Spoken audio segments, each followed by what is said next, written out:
क्या आपने कभी सोचा है एक साधारण मिट्टी की मूर्ति कैसे बनती है चमकदार, लॉन्ग लास्टिंग, सुंदर फाइबर्स मूर्ति।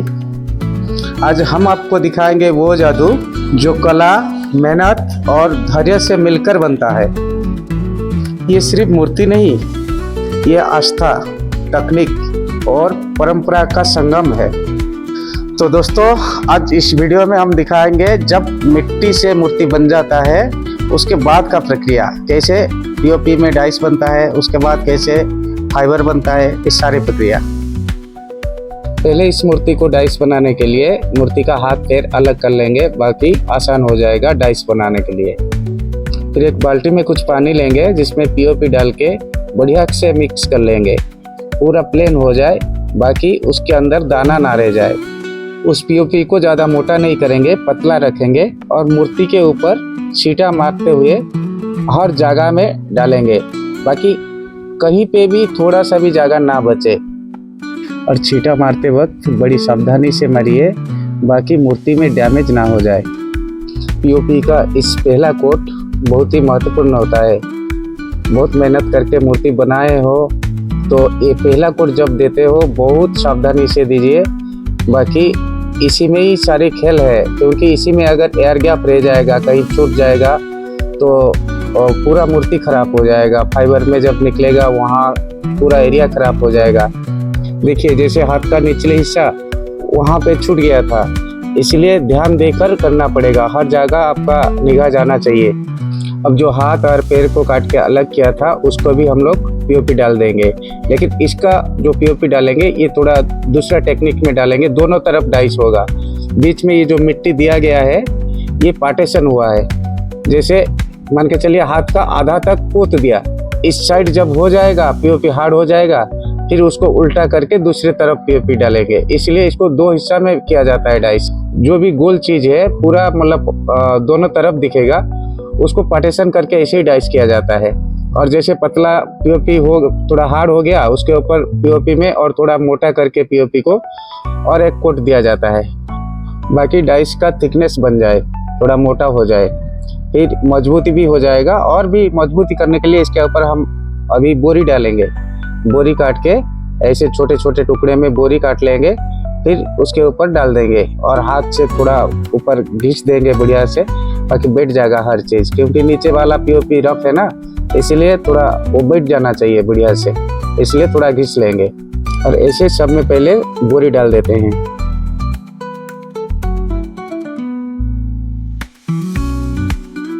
अब हमारा सारे डाइस में बोरी डल गया। अब उल्टा करके जो मिट्टी दिया था पहले उसको निकाल लेंगे। सब में निकाल के ये जो थोड़ा थोड़ा रफ है उसको चाकू से साइज कर लेंगे। अब हमको ज़रूरत पड़ेगा मिट्टी का घोल। थोड़ा चिकनी मिट्टी को पानी से पतला कर लेंगे, बाकी ये पीओपी के ऊपर जैसे कलर मारते हैं ऐसे एक कोट मारना पड़ेगा, क्योंकि इसके ऊपर जब पीओपी डालेंगे दोनों आपस में चिपक जाएगा ना, इसीलिए ये दोनों को ये पार्टीशन करेगा, दोनों को मतलब सटने नहीं देगा, इसलिए ये घोला मारा जाता है। तो चिकने मिट्टी से थोड़ा पतला करके मार सकते हो। फिर इसके ऊपर पहले जैसे हम लोग किए थे, पहले पतला पीओपी दिए, उसके बाद फिर थोड़ा मोटा करके दिए, उसके ऊपर फिर बोरी डाले, सेम वही प्रोसेस रिपीट करना है।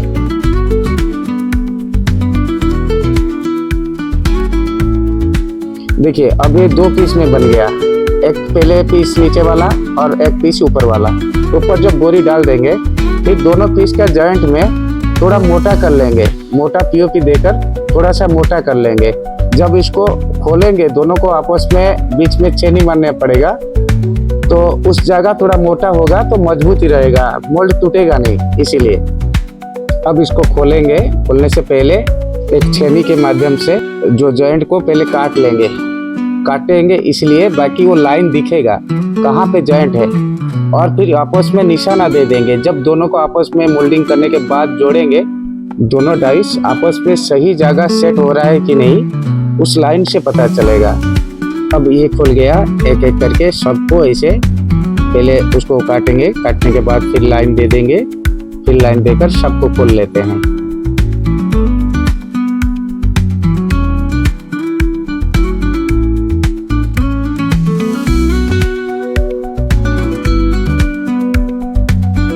डालने के बाद फिर एक एक करके उसके अंदर से मिट्टी साफ कर देंगे। मिट्टी साफ करते समय बड़ी सावधानी से और बड़ी बारीकी से साफ करो, बाकी डाइस खराब ना हो जाए और मिट्टी भी हर जगह निकल जाए, क्योंकि अगर कहीं मिट्टी रह गया तो फिर वो डिटेल्स नहीं आएगा फाइबर में। इसलिए जब इतना मेहनत किए हो तो डाइस में ध्यान देना बहुत ही ज़रूरी है। दोस्तों अब हमारा डाइस बन चुका है, मिट्टी भी बढ़िया से साफ हो गया है। अब इसको फाइबर करेंगे। फाइबर करने के लिए पहले डाइस में पॉलिश मारते हैं, बाकी जब फाइबर मोल्डिंग करेंगे वो पीओपी में चिपक ना जाए, इसलिए पॉलिश किया जाता है। हम पीओपी डाइस में मेंशन पॉलिश यूज करते हैं। अब पॉलिश हो गया, फिर इसके ऊपर जेल कोट मारेंगे। जेल कोट वही फाइबर में मतलब रेजिन में थोड़ा फेंचक पाउडर देकर उसको मोटा किया जाता है। पहला कोट जेल कोट मारते हैं। जेल कोट को हार्ड करने के लिए 2 केमिकल यूज करते हैं, एक कैटलिस्ट एक एक्सीलेटर है। जो काला दिखता है वो एक्सीलेटर है, जो व्हाइट दिखता है वो कैटलिस्ट है। जेल कोट का मात्रा क्या है उस हिसाब से आप परसेंट डालेंगे और डालने के बाद उसको बढ़िया से मिक्स करना पड़ता है। मिक्स करके ब्रश से डाइस के ऊपर लेप दे दीजिए। अब हमारा जेल कोट सेट हो चुका है। अब इसमें पुट्टी मारेंगे। पुट्टी जब बनाएंगे उसको परसेंट थोड़ा कम डालेंगे, जितना जेल कोट में डाला था उससे कम डालेंगे, क्योंकि इसके ऊपर और एक भी प्रोसेस है जो पुट्टी सेट होने से पहले ही करना पड़ता है। इसलिए पुट्टी में कैटलिस्ट एक्सीलेटर का मात्रा थोड़ा कम रखिएगा। पुट्टी को हर जगह में लगा दीजिए। डाइस के अंदर जो ऊंचा भाग है उसके ऊपर पुट्टी रहना बहुत ज़रूरी है, क्योंकि जब मैट उसके ऊपर डालोगे तो पुट्टी जहाँ पर मैट मुड़ेगा नहीं, जहाँ ठीक से नहीं बैठेगा मैट, उस जगह में पुट्टी उसको मेकअप करेगा, इसीलिए पुट्टी दिया जाता है। और ऊपर से जब फिनिशिंग करने के लिए रेगमाल मारोगे, पुट्टी का थोड़ा मोटा रहेगा तो फिर फिनिशिंग बढ़िया होगा। इसलिए पुट्टी मारते समय ज़्यादा हाई नहीं करना है और हर जगह में जैसे लगे पुट्टी उसी हिसाब से लगाना है। फिर थोड़ा सा रेजिन लीजिए, उसमें परसेंट डालिए कैटलिस्ट एक्सीलेटर, फिर उसको मिक्स करके उसको मोल्डिंग कर लीजिए। अब हमारा छोटे छोटे पीस जितना वो सारे मोल्डिंग हो गया। अब ठाकुर जी जो मेन पीस है उसको मोल्डिंग करेंगे। उससे पहले पॉलिश लगा लेते हैं बढ़िया से, हर जगह में पॉलिश लगे उस पर प्रति ध्यान देना है, जैसे कहीं छूट ना जाए। फिर जब पॉलिश बढ़िया से लग जाएगा अब जेल कोट मारेंगे। जेल कोट मारने का वही सेम प्रोसेस है। थोड़ा जेल कोट लेंगे, उसमें एक्सीलेटर मिलाएंगे, फिर मिक्स कर देंगे पहले, फिर उसके बाद जब मिक्स हो जाएगा कैटलिस्ट डालेंगे, उसको फिर बढ़िया से मिक्स करेंगे और अप्लाई करेंगे। डाइस पॉलिश होने के बाद जब जेल कोट मारते हो, ब्रश को उस समय स्मूथली चलाना, ज़्यादा दबा के नहीं चलाना है ब्रश को। ब्रश को रगड़ना नहीं है डाइस में। रगड़ने से क्या होता है, वहाँ से पॉलिश निकल जाता है, पॉलिश हट जाता है, तो ये जेल कोट जो होता है वो खींच लेता है पीओपी। जब मूर्ति निकालोगे उस समय उस एरिया खराब होने का चांस है, चिपचिपका हो जाएगा उस एरिया, इसलिए स्मूथली चलाना ब्रश।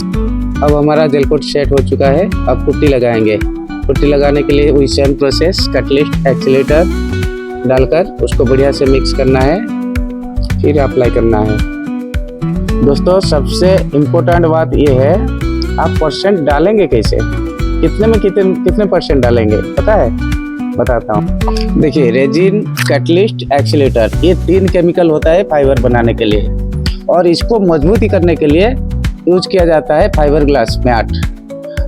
जो मैट वो केवल मजबूती के लिए, लेकिन परसेंट ये तीनों केमिकल में है।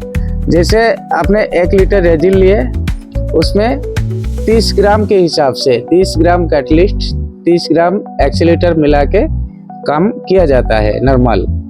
अगर मौसम थोड़ा ठंडा है, ठंडा में थोड़ा परसेंट ज़्यादा देना पड़ता है। अगर ज़्यादा गर्म है, जल्दी हार्ड हो जाता है, सेट हो जाता है, तो थोड़ा परसेंट कम किया जाता है। इसी हिसाब से मान के चलिए 1 लीटर में मैंने बता दिया, 1 लीटर के हिसाब से आपने अपने हिसाब से जितना आप रेजिन लेंगे उसी हिसाब से परसेंट डालेंगे। ये बहुत महत्वपूर्ण बात है, ये सब ध्यान में रखते हुए काम करो। फिर वो धीरे धीरे प्रैक्टिस जब हो जाएगा वो एक अंदाजा लग जाएगा कितने में कितना देना है बस। अब इस पे पुट्टी लगा के मैट डाल चुका है। इसको रेजिन को थोड़ा पतला किया जाता है स्टायरन मिला के, मतलब मोटा था रेजिन, ब्रश ठीक से नहीं चलेगा, इसलिए उसको थोड़ा पतला करते हैं स्टायरन डाल के।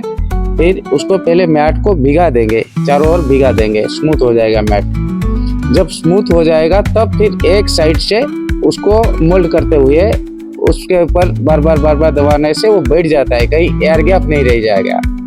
अगर ठीक से मैट नहीं बैठेगा, जैसे अभी तो कुछ पता नहीं चलेगा, जब डाइस को उल्टा करके टूटोगे, डाइस जब तोड़ दिया जाएगा तब फिर वो जहाँ पर एयर गैप रहेगा ना वो जगह टूट जाएगा, क्योंकि हाथोड़ी मारना पड़ेगा, हाथोड़ी प्रेशर से वो टूट जाएगा। इसलिए मोल्डिंग इसी समय जितना मजबूत करना चाहिए कर लो। वो मैट केवल मजबूती के लिए यूज किया जाता है। ये जो मैट होता है, फाइबर ग्लास मैट होता है, वो मजबूती के लिए यूज किया जाता है। अब मोल्डिंग का काम हो गया, ग्राइंडर मार लेंगे, जितना बाहर निकला हुआ है उसको सब ग्राइंडर मार के फिनिशिंग कर लेंगे। या हाथ पैर सबको, उसको ज़्यादा बारीकी से करना पड़ेगा हाथ पैर को, क्योंकि आपस में जॉइंट करना पड़ेगा ना, इसीलिए उसको बारीकी से मारना पड़ेगा, ज़्यादा उठा हुआ कहीं ना रह जाए। इसलिए फिर उसको पुट्टी में मिक्स करके कटलिस्ट एक्सीलेटर वगैरह दोनों तरफ पुट्टी लगा देंगे, फिर आपस में जोड़ देंगे एक एक करके।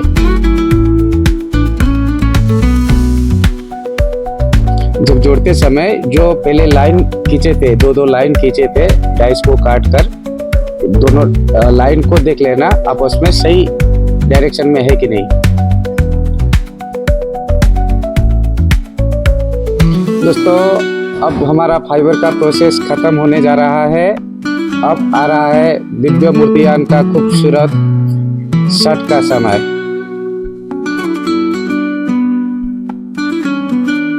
दोस्तों, ये थी एक मूर्ति का सफर, मिट्टी से लेकर फाइबर तक।